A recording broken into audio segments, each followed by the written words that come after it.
નમસ્કાર, આપ જોઈ રહ્યા છો વીટીવી ન્યૂઝ. હું છું સંજીવની. સૌથી પહેલા વાત પાટીદાર આંદોલનના મૃતકના પરિજન બ્રિજેશ પટેલનો આ ચોંકાવનારો દાવો છે. હાર્દિકનો વિરોધ કરવા 85 લાખની ઓફર મળી હોવાનો દાવો બ્રિજેશ પટેલે કર્યો છે. ઊંઝાના પૂર્વ ધારાસભ્ય આશાબેન પટેલ સામે બ્રિજેશે આક્ષેપો પણ કર્યા છે. ભાજપમાંના જોડાયા ચિરાગ પટેલ, ભાવનગરના વિમલ પટેલ સામે પણ આક્ષેપ. આશાબેન, ચિરાગ પટેલ અને વિમલ પટેલે ઓફર કરી હતી. હાર્દિક પટેલનો વિરોધ કરવા માટે ₹85 લાખની ઓફર કરાઈ હોવાનો બ્રિજેશ પટેલનો દાવો. આશા પટેલ સાથે તેમના નિવાસસ્થાને ચર્ચા થઈ હતી. આશા પટેલ સાથેની તમામ ચર્ચાનું બ્રિજેશ પટેલે રેકોર્ડિંગ પણ જાહેર કર્યું છે. પાટીદાર આંદોલનમાં મૃત્યુ પામનારા પરિવારજનો સભ્ય છે બ્રિજેશ પટેલ. બ્રિજેશ પટેલના આક્ષેપોને લઈને આશા પટેલની મુશ્કેલી વધી શકે છે. સામે આવેલા ઓડિયો રેકોર્ડિંગને વીટીવી કોઈ સમર્થન નથી કરતું. એક બાદ એક નવા વળાંકો હવે આવી રહ્યા છે. રાજકારણ ગરમાઈ રહ્યું છે. એક તરફ ગણતરીના દિવસો લોકસભા ચૂંટણીમાં ત્રીજા તબક્કાના મતદાનને ગુજરાત રાજ્યભરમાં જ્યારે મતદાન પ્રક્રિયા 23 તારીખે, ત્યારે તેના અગાઉ આ પ્રકારનું રાજકારણ થઈ રહ્યું છે.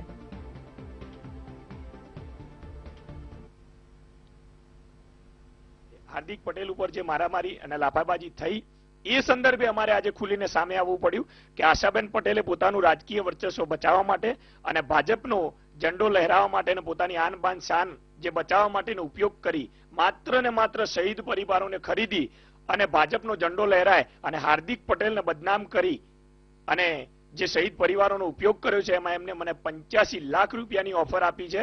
એના મારી જોડે તદ્દન પુરાવા છે. અને આશા પટેલ જો સાચા હોય તો હું એમને ખુલ્લેઆમ કહું છું કે મારી ઉપર કોઈ પણ એક્શન લેવડાવી શકે છે, જો એ સાચા હોય ને મારી જોડેના પુરાવા ખોટા હોય. તો આ આખી ઘટનામાં નવો જ વળાંક આવી રહ્યો છે. આશાબેન પટેલ પર આક્ષેપ કરનાર બ્રિજેશ પટેલ કે જેઓ આપણી સાથે ફોનલાઈન પર જોડાઈ ગયા છે. બ્રિજેશજી, સૌથી પહેલા તો જાણીએ કે આશાબેન પટેલ ઉપર તમે જે આક્ષેપો કરી રહ્યા છો, કેવા પ્રકારની તમને ઓફર થઈ હતી અને શું વિરોધ માટે કહેવાયું હતું? શું આખી મેથડ શું છે? મામલો શું હતો આખો? હાજી, મને આશાબેન પટેલ દ્વારા પહેલા તો ચિરાગ પટેલ જે પાસમાંથી ભાજપમાં જોડાયા છે, એમને મધ્યસ્થી બનાવી અને મને 35 લાખ રૂપિયાની ઓફર વિમલભાઈ, હું વિમલભાઈને ઓળખતો નથી, પણ વિમલભાઈ દ્વારા મને 35 લાખ રૂપિયા આપવાની વાત કરી. ત્યારબાદ ચિરાગ પટેલે મધ્યસ્થી રહી 25 લાખ રૂપિયાની આપવાની વાત કરી અને આશાબેને 35 લાખ રૂપિયા આપવાની વાત કરી. એમ કરીને મને 85 લાખ રૂપિયાની ઓફર આપી અને માત્ર ને માત્ર હાર્દિક પટેલનો વિરોધ કરવાનો અને હાર્દિક પટેલનું વર્ચસ્વ પાડી દેવા માટેના પ્રયત્નો કરવામાં આવ્યા. જી, ત્યાર પછી આપનું શું સ્ટેન્ડ હતું? મારું સ્ટેન્ડ એક જ હતું. મેં એમને મોઢા ઉપર કહ્યું હતું કે તમે જો શહીદ પરિવારને 35 લાખ 85 લાખ રૂપિયા આપવાની વાતો કરો છો અને જો તમારી સરકાર સાચી હોય તો 14 દીકરાઓને ગોળીએ ધરબી દીધા છે અને 14 દીકરાઓને ગોળીએ ધરબી દીધા છે. તમારે એમને ન્યાય આપવો હોય તો 2-2 કરોડ રૂપિયા એમના ઘરે જઈને આપી દો. તમારી રીતે શહીદ પરિવારોને ખરીદીને હાર્દિક પટેલનો વિરોધ કરવાની વાત કરો છો. અરે આશાબેનનું પતન થઈ ગયું છે. ઊંઝાની અંદર એમને કોંગ્રેસમાંથી ભાજપનો જે ખેસ પેચિંગ એરિયા ગયા છે એટલે પબ્લિક સમજી ગઈ છે આશાબેનનું પતન નિશ્ચિત છે, એવી હું તમને ગેરંટી આપું છું. અને હું ખોટો હોય આશાબેનની આ જે લાલચ આપવાની, લોભામણી આપવામાં ભાજપ સરકારે જે આ પ્રયત્ન કર્યો છે 35 લાખ રૂપિયા આપવાનો, એમાં હું ખોટો હોય તો આશાબેનને હું જાહેરમાં કહું છું કે મારી સામે કોઈ પણ એવા એક્શન લઈ શકે છે જો એ સાચા હોય. બ્રિજેશભાઈ, આપ અત્યારે જે આક્ષેપો કરી રહ્યા છો, આશાબેન હોય કે ચિરાગભાઈ હોય કે વિમલ પટેલ હોય, ખૂબ મોટા આક્ષેપો છે, આપ પણ જાણો છો. આપની પાસે એવા કોઈ પુરાવા છે ખરા કે જ્યારે સાબિત કરવાના થશે તો આપ કરી શકશો? મારી જોડે દરેકના રેકોર્ડિંગ છે. દરેકના રેકોર્ડિંગ છે. દરેકે મને વોટ્સઅપ કોલિંગ કરે છે. એના સ્ક્રીનશોટ પણ ઉપર મારી જોડે અવેલેબલ છે. તમે ગમે ત્યારે મારી જોડે માંગી શકો છો અને તમે જે દિવસે માંગશો ને એ મારા ઉપર એક્શન લેશે તો હું એ દરેક પુરાવા રજૂ કરીશ. ચિરાગભાઈ, સોરી બ્રિજેશભાઈ, છેલ્લો સવાલ, અત્યારે કેમ તમારે ખુલીને સામે આવવું પડ્યું? જ્યારે આ ઓફર થઈ તે વખતે તમે અવાજ કેમ ના ઉઠાવ્યો? માત્ર ને માત્ર એક જ વાત હતી. એમને મને ખરીદવાની કોશિશ કરી એટલે મેં એમને ના પાડી દીધી હતી કે મારે આ રૂપિયાની કોઈ જરૂર નથી. પણ કોઈ પણ છે આપણે એટલું વિચારી શકીએ કે જયારે શહીદ પરિવારને ખરીદવાની કોશિશ થાય અને અમારી ઉપર દબાવ થાય એટલે અમે રાજકીય પક્ષમાં જોડાવાની વાત ના પાડી દીધી અને એમના રૂપિયા લેવાની પણ અમે ના પાડી દીધી. અમને એક જ વાત હતી કે અમારી ઉપર કોઈ એક્શન લેશે અને કાલે ઉઠીને એમની સરકાર આવશે તો અમને કોઈ પણ રીતે દબાવવાની કોશિશ કરશે, અમને મારઝૂડ કરવાની. એમને પહેલા પણ કર્યું છે. ગૃહમંત્રી દ્વારા ઓર્ડર આપીને અમારા ઘરે પોલીસ મોકલીને અમને માર્યા છે, જોડ્યા છે. બ્રિજેશભાઈ, કેટલા સમય પહેલાની આ વાત છે? અમારા વર્ચસ્વની વાત આવી મેડમ, આ હમણાં જ છે 21 તારીખથી માંડી અને 4 તારીખ સુધીના એમના જે અમને કરી છે આ કૃત્ય 4 તારીખ સુધી કરી છે. પણ વાત એટલે આવી કે આજે હાર્દિક પટેલ ઉપર તમાચો મારવાની જે પણ કોશિશ થઈ છે એને પણ ભાજપ સરકારે ખરીદીને પૈસા આપ્યા અને એ માટે મારે ખુલાસો કરવાની જરૂર પડી કે મારા જેવા માણસને 85 લાખ રૂપિયા આપીને ખરીદવાની કોશિશ કરાતી હોય શહીદ પરિવારને, તો એને ચોક્કસ ભાજપ સરકારે પૈસા આપીને હાર્દિક પટેલને તમાચો મારવા માટે મોકલ્યો હોય એવું મારું માનવું. બ્રિજેશભાઈ, તમારી સાથે આ બધી વાતચીત કેટલા સમય પહેલા થઈ હતી? મારી જોડે 21 તારીખથી 21/3 થી માંડી અને 4 તારીખ સુધી હું આશાબેનને મુલાકાત કરી છે. 4 તારીખ સુધી આશાબેને એમના ઘરે મને બોલાવ્યો છે અને એ હું બેસીને એમની જોડે વાત કરી છે. એ રેકોર્ડિંગ મારી જોડે અવેલેબલ છે અને ચિરાગ પટેલે પણ મને ખરીદવાની કોશિશ કરી, એ પણ રેકોર્ડિંગ મારી જોડે અવેલેબલ. બિલકુલ. એટલે બ્રિજેશભાઈ, જ્યારે સમય આવશે ને જ્યારે જરૂર પડશે તો આપ બધી સાબિતી આપવા માટે તૈયાર છો? પટેલના ઉપર નથી, આ તમાચો પાટીદાર સમાજના ઉપર છે, દરેક સવર્ણ સમાજ ઉપર છે અને ગુજરાતની લોકશાહી ઉપરનો તમાચો છે. એટલે હું ચોખ્ખું જાહેરમાં કહું છું કે જ્યારે પણ આશા પટેલ સાચા હોય તો આશાબેનને હું ચોખ્ખું કહું છું કે આશાબેન તમે કોઈ પણ એક્શન લેજો, મારી જોડે એના પુરાવા ખોટા હોય તો મારી ઉપર એક્શન લઈ લે. બિલકુલ. બ્રિજેશભાઈ, આ એક મારો છેલ્લો સવાલ છે. આજે જે આ ઘટના થઈ છે હાર્દિક પટેલ સાથે, એ ઘટનાને આપ કઈ રીતે જુઓ છો? હું એક જ વાત કહું છું ને, મારા જેવા શહીદ પરિવારને 85 લાખ રૂપિયા આપીને ખરીદવાની કોશિશ કરી છે તો એક સામાન્ય માણસને લાફો મારવા માટે 10-20 લાખ રૂપિયા તો આપ્યા જ હશે અને મોકલેલા ભાજપના માણસ છે. મારું માનવું છે, મારું કેવું છે ને આ સત્ય હકીકત છે કે હાર્દિક પટેલને લાફો મારનાર એ જે પણ શખ્સ હતા એમને ભાજપે ઉભા કરીને મોકલ્યા છે. મેં એમનું ફેસબુક આઈડી ચેક કરેલું છે. એ માત્ર ને માત્ર ભાજપના આશિષ છે, ભાજપના ભક્ત છે.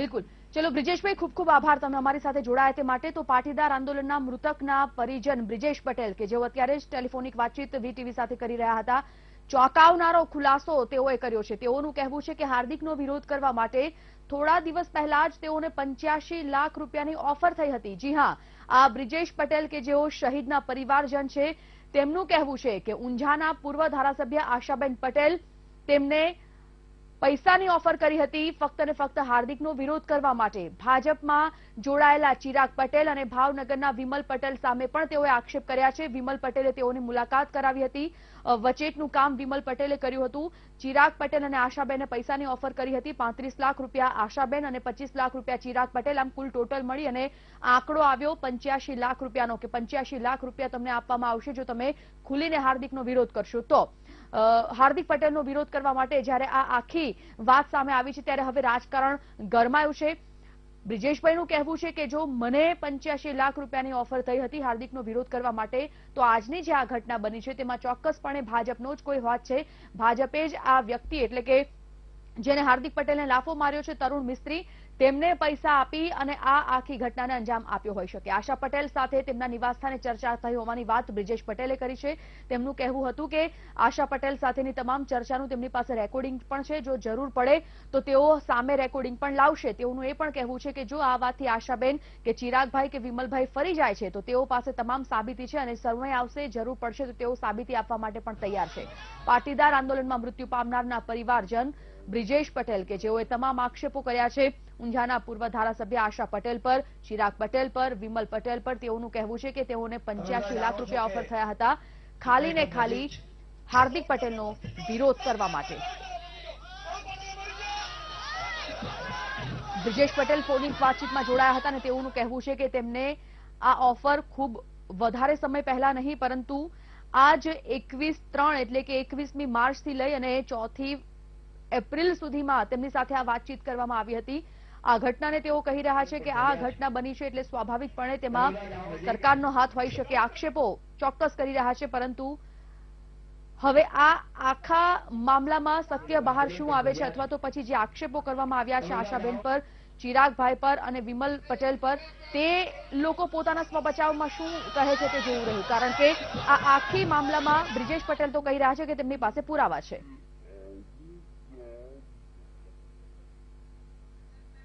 પતિ જવું એના કરતા આ એક સારી પોલિસી તમારી રાઈટ વાત છે. એ કોંગ્રેસમાં ના જોડાયો હોત અને મને અને એમને મને ચોખ્ખું કીધું આંદોલનકારી કિંગ મેકર જ રહેવું જોઈએ.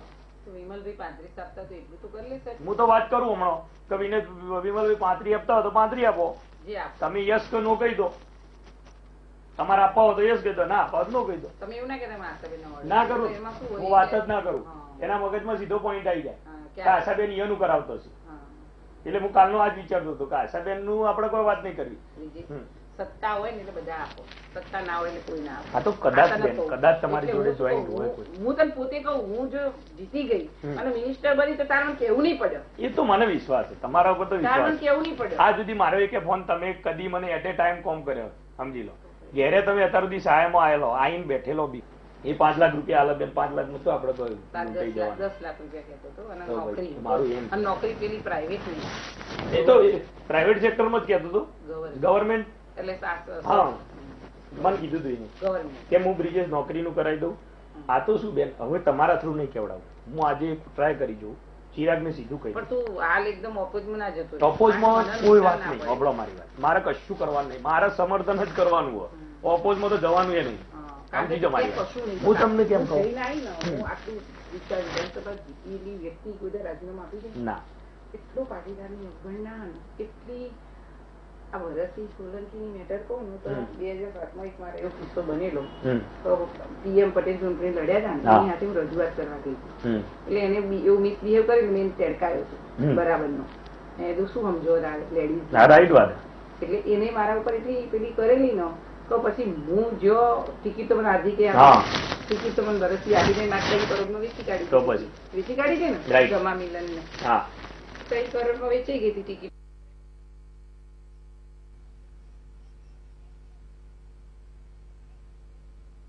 તો ચૂંટણી સમયે હંમેશા હાર્દિક ચર્ચામાં રહ્યો છે. ક્યારેક શાહી ફેંકવાની ઘટના બની છે તો ક્યારેક તેની ગાડી પર ઈંડા ફેંકવામાં આવ્યા છે. તો આ વખતે તેને તમાચો મારવાના કારણે તે ચર્ચામાં છે.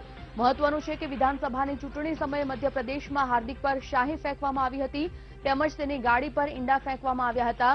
તો ગુજરાતમાં વઢવાણ તાલુકાના બલદાણા ગામે યોજાયેલ હાર્દિક પટેલની જાહેર સભામાં સ્ટેજ પર એક શખ્સે હાર્દિકને આજે તમાચો ઝીકી દીધો છે.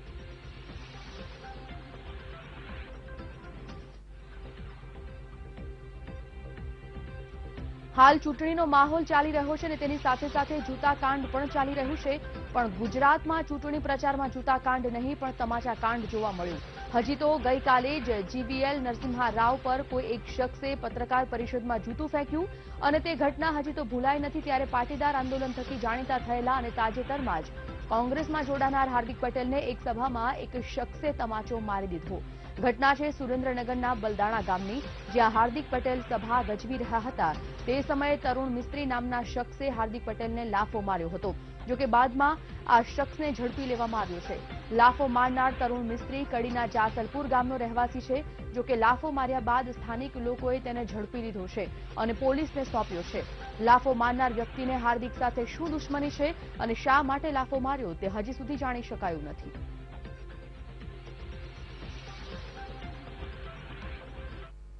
દરેક ભાજપના લોકો નથી ઈચ્છતા ગુજરાતની અંદર 25 વર્ષનો યુવાન ભાજપ સામે બોલે, લોકોને મળે. અને મને એવું લાગે છે કે ભાજપવાળા મારી હત્યા કરવાનું કાવતરા સાથે આવા લોકોને મોકલી રહ્યા છે. મને એવું લાગે છે કે સુસાઇડ બોમ્બરો દ્વારા કંઈક ને કંઈક જેવી રીતે રાજીવજી જોડે ઘટના બની છે એવી રીતે મારી જોડે ઘટના બનાવશે અને ભાજપવાળા મને મારી નાખવાનો તમામ પ્રયાસો કરશે. આપ ફરિયાદ કરશો હાર્દિકભાઈ? જોઈએ છીએ, અત્યારે અમે જવાના છીએ, કદાચ મળીશું પોલીસ સ્ટેશને અને વાત કરીશું. હાર્દિકભાઈ આ કોણ હશે ને શું છે આપને કઈ એની માહિતી? નહીં, મને કઈ ખબર નથી હવે કોણ છે, પોલીસને ખબર. કોને મોકલા હતા તમે? તમે પાટીદાર છો? હું ગજ્જર છું સાહેબ. તો હુમલો કરવાનું કારણ શું? ઓલું બાકી છે वर्धमान पुलिस स्टेशन के अधीन में हार्दिक पटेल सभा चालू थी. उस दौरान एक पर्सन तरुण भाई मनु भाई गुज्जर ने आके उनको असॉल्ट करने का ट्राई किया, जिसमें घर्षण हुआ. और उस दौरान उसका ऐसा बोलना है तरुण भाई का कि जब पाटीदार आंदोलन चालू था उस दौरान आपकी वजह से 14 पाटीदार भाई शहीद हुए, मगर उनकी शहादत बेकार गई. अगर आप दूसरी पार्टी में जुड़ गए, आपकी वजह से गुजरात की शांति खराब हुई. दूसरा उसका एलिगेशन ऐसा था कि જ્યારે पाटीदार आंदोलन जिस टाइम चलता था उस दौरान उनकी पत्नी प्रेग्नेंट थी और जब वो उनको लेके जा रहे थे हॉस्पिटल तो इस आंदोलन के लिए जो चक्का जाम था उसमें उनकी पत्नी को काफ़ी तकलीफ हुआ था. उसका रोष उनके अंदर था. इस बात को रोष को लेकर उन्होंने ये प्रकट किया. बाकी ये किसी पार्टी के साथ जुड़ाए हुए इंसान नहीं है. नाम इंसान है। ये कानून पद्धति उसके हिसाब से काम करेगी। હાર્દિક પટેલને લાફો ઝીકનાર યુવકે સ્પષ્ટતા કરી છે કે કોઈના કહેવાથી નહીં પરંતુ હાર્દિકના કારણે અનેકવાર હેરાન થયા, જેને લઈને તેને રોષ હતો. તેણે કહ્યું કે મને ભાજપ કે કોંગ્રેસથી નહીં પરંતુ હાર્દિક પટેલના વિચારો સામે રોષ છે. યુવકે કહ્યું કે હાર્દિકના આંદોલનના કારણે અમારે અનેકવાર રસ્તા પર અટકવું પડ્યું.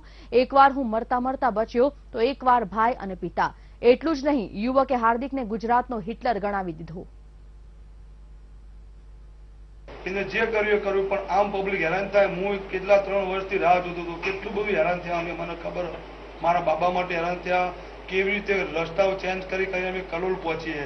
એ ગુજરાતનો હિટલર હોય એવી રીતે શાસન કરવા માંગે, એ એની જાતને એવી રીતે સમજે કે હું કવિ હતા ગુજરાતમાં. પણ આમ પબ્લિકનું શું કરવાનું? આમ પબ્લિક હેરાન થઈ હતી અને મારો જીવ જતો રહે એવી કન્ડિશન હતી, તોય અમે એ દિવસે બચી ગયા. મને ખબર છે કેટલી તકલીફ પડી. કલોલ પહોંચતા અમારે 2 કલાક લાગ્યા હતા, અમદાવાદ પહોંચતા એકવાર 3 કલાક લાગ્યા હતા. મને કોંગ્રેસનો, ભાજપ, હાર્દિક પ્રત્યે કોઈ વિરોધ નહીં, પણ હાર્દિકના જે વિચારો ખરા એ વિચારો એ બાળકોનું, એ છોકરાઓનું, એ ગુજરાતના બાળકો ખરા એને ગેરમાર્ગે દોરી અને એ જે કરી રહ્યો છે એનો વિરોધ છે. પર્સનલી મને જે બાબાને મારા મને જે છોકરાને તકલીફ પડી એના હિસાબે અમે સ્ટેપ લીધું હોય એ આ મારી જાતનો પોતાનો પર્સનલ વિરોધ છે. મને કોઈ વ્યક્તિએ કહેવામાં નહીં આવ્યું, આ મારી જાતનો પર્સનલ વિરોધ છે અને હું એનો વિરોધ કરતો રહીશ. અને કેટલાક મહત્વપૂર્ણ સમાચાર સાથે પરત ફરીએ છીએ. હાલ એક બ્રેક. Welcome back. હાર્દિક પટેલે પોતાના પર થયેલા હુમલા મુદ્દે નિવેદન આપ્યું. હાર્દિક પટેલે જણાવ્યું કે ભાજપે જે કરવું હોય તે કરે, મને કોઈ જ ફરક નથી પડતો. મને ખબર છે કે હજી પણ મારા પર હુમલા થશે, જો કે હું ખેડૂતો અને યુવાનો માટે અવાજ ઉઠાવતો રહીશ. મહેસાણાના સાંસદ જયશ્રીબેન જે પટેલ છે એમના ખાસ વ્યક્તિ તરીકે જે આજે જે ભાઈએ વઢવાણની અંદર જે બવાલ કરી છે એ જયશ્રીબેનના પણ ખાસ છે. અને અમારી જે પ્રાથમિકતા રહી છે અલગ અલગ વિસ્તારોમાં લોકોની સમસ્યા સાંભળવાની. ભારતીય જનતા પાર્ટી નથી ઈચ્છતી કે ગુજરાતના યુવાનોને હાર્દિક જાગૃત કરે. ભારતીય જનતા પાર્ટી નથી ઈચ્છતી કે ગુજરાતના ખેડૂતો માટે અમે વાત કરીએ. અને ભારતીય જનતા પાર્ટી નથી ઈચ્છતી કે અમે યુવાનોને રોજગારી માટે અવાજ ઉઠાવીએ. અને એના જ પરિણામે આજે અલગ અલગ વિસ્તારની અંદર ભાજપના લોકો દ્વારા ક્યાંક ને ક્યાંક અમારી ઉપર અવ્યવસ્થાની ઘટનાઓ બનાવવાનું કામ કરી રહ્યા છે. દેખો, અમે પણ હંમેશા એવી કોઈ પણ પોલિટિક્સ અને રાજનીતિને સમર્થન નથી કરતા. કોઈને બદનામ કરવા, કોઈની પર હુમલો કરવા આ એક પોલિટિક્સનો ભાગ નથી. તમે મુદ્દા સાથે રાજનીતિ કરો ને આવો ને ખેડૂતોના મુદ્દે ચર્ચા કરીએ, આવો ને યુવાનોના મુદ્દે ચર્ચા કરીએ. પણ ક્યાંક ને ક્યાંક આ માણસ ભારતીય જનતા પાર્ટીના લોકો સાથે સંકળાયેલો છે. હું એવું નથી કહેતો, કદાચ એવું પણ હોઈ શકે કે ભાજપના લોકોએ હુમલો ન કરાવે પણ ભારતીય જનતા પાર્ટીનો માણસ છે, પોતાની ઇમેજ બનાવવા માટે આવું કરતા હોય. પણ સરકારે પોતાની જવાબદારી નિભાવવી જોઈએ. આજે એક વ્યક્તિ દિવસની 4 સભા કરતો. કોંગ્રેસ નેતા કપિલ સિબ્બલે અમદાવાદમાં પત્રકાર પરિષદ યોજી હતી, જેમાં તેઓએ ભાજપ પર આકરા પ્રહાર કર્યા હતા અને નોટબંધીને દેશનું સૌથી મોટું કૌભાંડ ગણાવ્યું હતું. ત્યારે આ મામલે ભાજપના પ્રવક્તા ભરત પંડ્યાએ પોતાની પ્રતિક્રિયા આપી હતી. मेरा मानना था, तभी भी मैं कहता था, आज भी कहता हूं कि नोटबंदी का मकसद कुछ और ही था.